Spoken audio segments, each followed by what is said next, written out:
नमस्कार। प्रस्तुत है आज का चिंतन। सूर्य का उदय होना निश्चित है, उतना ही यह भी निश्चित है कि मध्याह्न के उपरांत वह ढलेगा और धीरे धीरे अस्ताचल की गोद में पहुंचकर मुँह छिपा लेगा। जीवन प्रक्रिया के संबंध में भी यही बात है। शिशु रूप में जन्म लेने के उपरांत वह क्रमशः किशोर, युवा, प्रौढ़ बनता है और उसके उपरांत बुढ़ापे के भार से दबता है। बुढ़ापा मृत्यु का पूर्व संकेत है। मृत्यु प्रायः अचानक किसी विरले पर ही टूटती है। उसके निमंत्रण पत्र एक एक करके कई किश्तों में आते हैं। बालों का सफ़ेद होना, दांत उखड़ना, नेत्रों और कानों की शक्ति क्षीण होना, पैर लड़खड़ाना, हाथों का कांपना, पाचन तंत्र का दुर्बल होना, नींद कम आना जैसे चिन्ह यह बताते हैं कि जीवनी शक्ति का भंडार क्रमशः चुक रहा है और निकट भविष्य में ऐसी स्थिति आने वाली है जिसमें शरीर जीवन का अंत हो जाए, यही लीला की इतिश्री हो जाए। क्या हम मृत्यु से बच सकते हैं, अजर अमर हो सकते हैं? लोग मान्यता तो ऐसे ही बनाए रहते हैं, अपने मरने की बात कभी सोचते तक नहीं। सदा बने रहना है यही सोचकर गतिविधियां बनाते हैं। संपदा का लालच, प्रियजनों का मोह और लोगों पर धाक जमाने की हविस इतनी बढ़ी चढ़ी होती है कि उसमें यह गंध तक नहीं होती कि मरने के बाद यश अपयश की कोई परंपरा भी छोड़नी है। मरणोत्तर जीवन में दूसरों को मार्गदर्शन के लिए कोई अनुकरणीय उदाहरण भी छोड़ा जा सकता है क्या? इस प्रश्न पर विचार तभी बन पड़ता है जब मरण की बात ध्यान में आए। राजा परीक्षित को 1 सप्ताह में मृत्यु हो जाने की बात सूझी थी।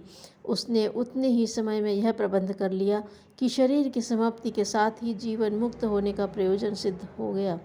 हम में से किसी को यह ध्यान रहे कि मरना निश्चित है और वह कभी भी हो सकता है, उसके लिए यह आवश्यक नहीं कि पूर्ण आयु प्राप्त हो। कितने ही भरी जवानी में, यहाँ तक कि किशोरावस्था में ही काल के ग्रास बन जाते हैं।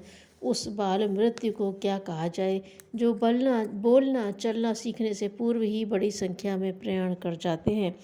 मृत्यु निश्चित है, अन्यान्य की तरह अपनी भी। तो इस बोध के आधार पर शेष जीवन के श्रेष्ठतम सदुपयोग की बात सोची जा सकती है। जो सोचा जाता है वही क्रम भी चल पड़ता है। इस प्रकार मृत्यु की सुनिश्चितता पर विश्वास करने के उपरांत दृष्टिकोण में भारी परिवर्तन होता है। परलोक की बात सूझती है। यह प्रश्न सामने आ खड़ा होता है कि नारकीय यंत्रणाओं से बचा जाए, हेय निकृष्ट अनगढ़ योनियों में फिर से धकेल दिए जाने के कुचक्र से बचा जाए। उबरने का यह सुयोग सामने है तो उसका समुचित लाभ उठाया जाए। यह विचारधारा सामने बनी रहे तो व्यक्ति अधिकाधिक शालीनता और उदारता अपनाता है, सज्जन और परमार्थ परायण बनता है।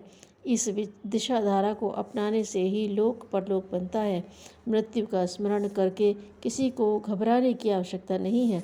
जो सुनिश्चित है उसके लिए समय रहते तैयारी करना ही बुद्धिमानी है। समय ही जीवन है।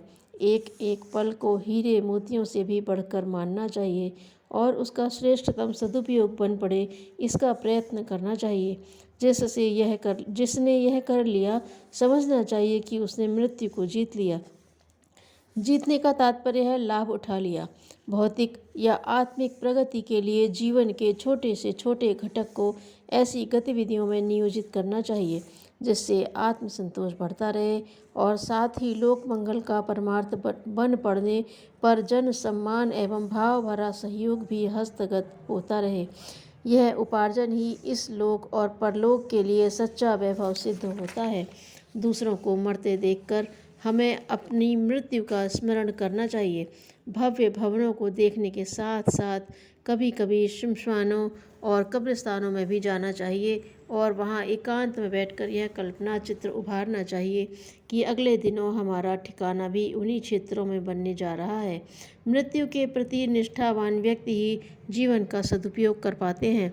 मृत्यु से बचा तो नहीं जा सकता, पर उसके आगमन की अवधि को बढ़ाया जा सकता है।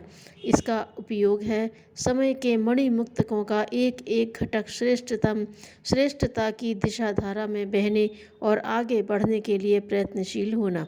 आलस्य और प्रमाद में जितना समय गंवाया गया, समझना चाहिए कि जीवन का उतना ही अंश बर्बाद हो गया और मृत्यु उतनी ही जल्दी निकट आ गई।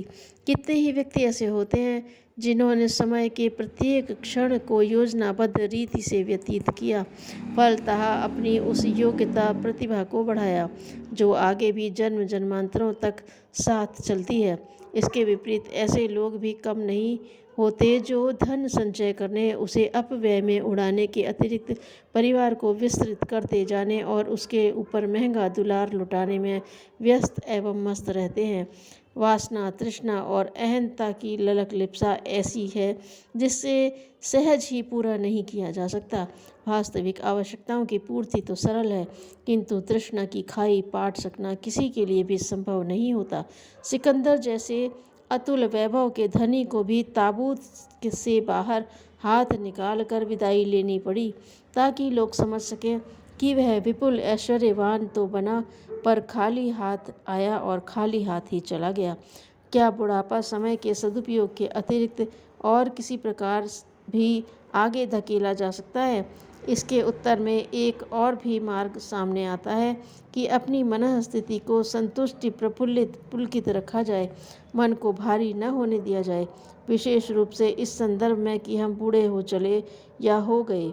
मान्यताएं ही वास्तविक बनती और अपने स्वरूप का परिचय देती हैं। जो जैसा सोचता है वह वैसा बनता भी है। मनुष्य की वास्तविक आयु क्या है? इसका उत्तर एक ही है कि जो अपने को जिस आयु का मानता है वह उतना ही बड़ा है। उसकी वास्तविक आयु निज मान्यता के अनुरूप ही परिलक्षित हो सकती है। यह संभव है कि अधिक आयु होते हुए भी कोई व्यक्ति अपने संबंध में किशोर या तरुण जैसी मान्यता अपनाए रहे। इससे उसके स्वभाव एवं प्रयास में वही लक्षण प्रकट होते दिखते हैं। वार्तालाप में, योजना क्रम में वैसे ही लक्षण दिख पड़ते हैं। स्वयं की मान्यता ही दूसरों को भी उसी के अनुरूप प्रभावित करती और वैसी ही छाप छोड़ती है। यही व्यक्ति की वास्तविक आयु है, जिसे तारीख सन के आधार पर नहीं, अपने निज के संकल्प द्वारा निश्चित एवं प्रकट किया जाता है। इसके ठीक विपरीत ऐसा भी हो सकता है कि कोई नवयुवक निराश हो बैठे, अपने को असफल एवं गया बीता माने। उस पर जवानी में भी बुढ़ापा चढ़ दौड़ता है, हंसी खुशी छिन जाती है, पौरुष विदा हो जाता है और मृत्यु का दिन उससे कहीं पहले आ जाता है, जबकि स्वभावतः उसे आना चाहिए। व्यक्तित्व का उत्थान पतन किसी प्रकार सुख व दुख का कारण बनता है। इस पर गुरुकुल में विचार विमर्श चल रहा था। पूर्णिमा पर चंद्रिका बरसाते चंद्रमा को देखकर महर्षि गार्ग्य से उनके एक शिष्य ने पूछा, भगवान, 15 दिन चंद्रमा की आभा बढ़ती रहती है, 15 दिन घटती रहती है, इसका रहस्य क्या है? गार्ग्य ने समझाया, तात, विधाता ने चंद्रमा का यह क्रम बताने के लिए अपनाया है कि व्यक्तित्व के विकास से लोग न केवल स्वयं प्रकाशित होते हैं वरन संसार को भी प्रकाशित करते हैं, जबकि पतन की ओर उन्मुख होने वाले क्षीण होते और अज्ञान के अंधकार में गिरकर नष्ट हो जाते हैं। धन्यवाद।